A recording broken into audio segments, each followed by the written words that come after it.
Friend, स्वागत है एक बार फिर से आप सभी का हमारे चैनल एसएस क्लासेस पर, जहां पर आज हम पढ़ रहे हैं उत्तर प्रदेश असिस्टेंट प्रोफेसर परीक्षा से संबंधित जो हम टॉपिक पढ़ते हैं उसमें से आज एक महादेवी वर्मा की कविता दीप तेरा दामनी, इसकी व्याख्या को देखेंगे। तो चैनल को अगर अभी तक आपने सब्सक्राइब नहीं किया है तो जरूर कीजिएगा, जिससे सभी वीडियोस की नोटिफिकेशन आप तक पहुंचती रहे।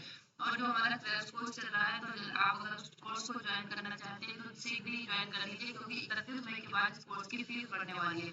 तो अगर आप ज्वाइन करना चाहते हैं तो इन नंबर्स पर मुझे कॉन्टेक्ट कर सकते हैं, जिन पर आप हिंदी और जीएस दोनों की क्लासेस होती है। हिंदी की फीस अभी फिलहाल 999 है और जीएस की 500 है, जिसमें अगर आप अभी ज्वाइन करना चाहते हैं तो आपको इसी फीस पर आप ज्वाइन कर सकते हैं। लेकिन अगर आप 31 मई के बाद ज्वाइन करते हैं तो आपको फीस ज़्यादा पे करनी पड़ेगी। तो अभी आपके पास समय है, आप जल्दी से इस कोर्स को ज्वाइन कर सकते हैं।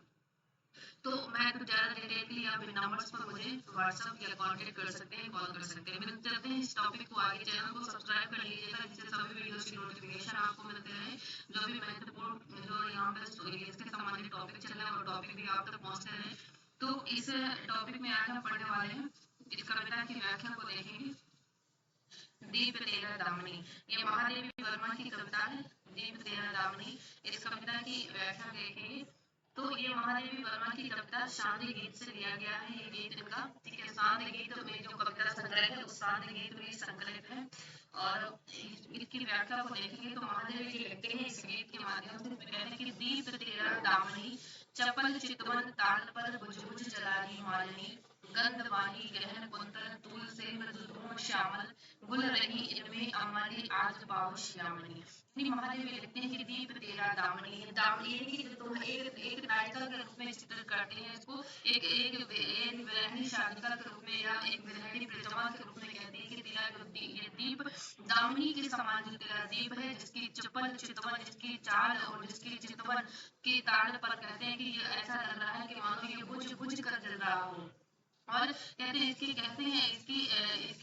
आगे वर्णन करते हैं कि गहन वाही गंध वाही गहन कुंतल तुल से धूम शामल, यानी कहते हैं इसके जो गहन यानी जो कुंतल है, जो बाल है, वो कहते हैं सुगंधित, इसके बालों से मानो एक सुगंधित खुशबू आती है, सुगंध बहती है। गंध वाही इसके जो बाल है, और तूल मृद धूम श्यामल, और कहते हैं यानी कि काले धूम श्यामल यानी काले रंग के इसके बाल और लंबे लंबे काले काले इसके बाल है। और कैसे गुल रहे, और ये ऐसे प्रतीत हो रहे हैं उसके बाल लंबे काले कि जैसे मानो इनमें अमावस्या की काली रात जैसे जैसे जैसी काली रात लगती है, ऐसी ही मानो लग रही है कि इसमें से अमावस्या की वो भूली हुई काली रात सी इसमें प्रतीत होती है इसकी नायिका के इसके बालों को देखने में। और कहते हैं उसके चीर का वर्णन करते हैं कि कहते हैं उसके वस्त्रों का वर्णन करती है महादेवी आगे कि इंद्र धनुषी चीर हिल हिल छाह सा मिल धूप साखिल पुलक से भर भर चला नभ की समाधि विरागिनी।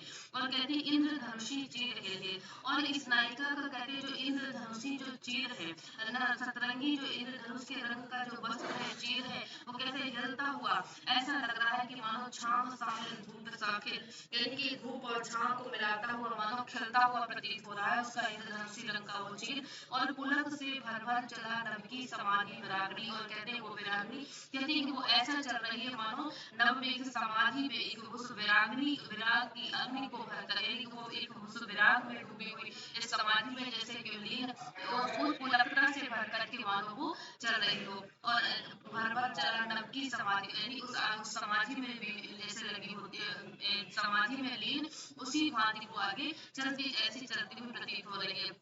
और कहते कर गई जब दृष्टि उन्मन तरल सोने में गुलेकड़ छू गई क्षण भर धरा नभ सजल दीपक रागिनी। और महादेवी कहती है कि और जब उसकी दृष्टि उन्मन मतलब उन्मन यानी थोड़ी सी यानी कि आलस सा उसमें घिराया, तो कहते हैं कि तरल सोने में गुलेकड़ ऐसी प्रतीत हो रही है जैसे कि यानी कि एक तरलता से उसके सोने में घुले हुए कणों के समय तरलता से उसमें दिखाई पड़ी, और छू गई क्षण भर धरा नभ सजल दीपक रागिनी। और कहते हैं कि यानी कि क्षण भर में वो धरती और आकाश है उसकी जो उस दीपक की जो रागनी है मानो क्षण भर में धरती और आकाश को छू गई। और कहते हैं तोलते कुर्बक सलिल धन कंठ कंटकित है नीप का तन, उड़ चली वकपात तेरी चरण ध्वनि अनुसारणी। और कहते हैं कि तोलते कुर्बक यानी कि बसंत ऋतु का एक पुष्प होता है खिलने वाला, तो कहते हैं कि मानो कुर्बक का पुष्प जैसे जैसे उसका उस धन को तोलता हुआ दिखाई पड़ा है, कुर्बक के पुष्पों पुष्पों की भांति।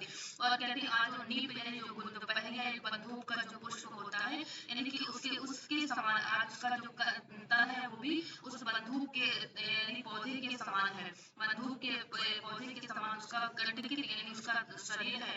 और कहते हैं उड़ चली बकबाद तेरी ध्वनि चरण ध्वनि। और कहती है कि उस विरहिणी उसकी नायिका की चरण ध्वनि को सुन करके, चरण ध्वनि का अनुसरण करते हुए मानो, यानी कि बगलों की भांति भी तेरा अनुसरण करते हुए उसी दिशा में वो उड़ कर चली हो। और कहते हैं करना तू मंजीर का स्वर सुन पर आलस्य पगधर मद के निकने है अभी झपकी सदन कारणी। और कहते हैं कि करना तू मंजीर का स्वर, यानी कि तू अभी उस मंजीर का तू स्वर मत कर। और आलस्य पगधर संभाल, तुम आलस्य से पग धर संभाल करके उस पगों को, आलस्य से भरे हुए पगों को संभल संभल के धर। और अभी झपकी कहते हैं कि तुम्हें मानो एक झपकी सी तुझे लगी है और उसकी अपनी उस सुध में रह तू।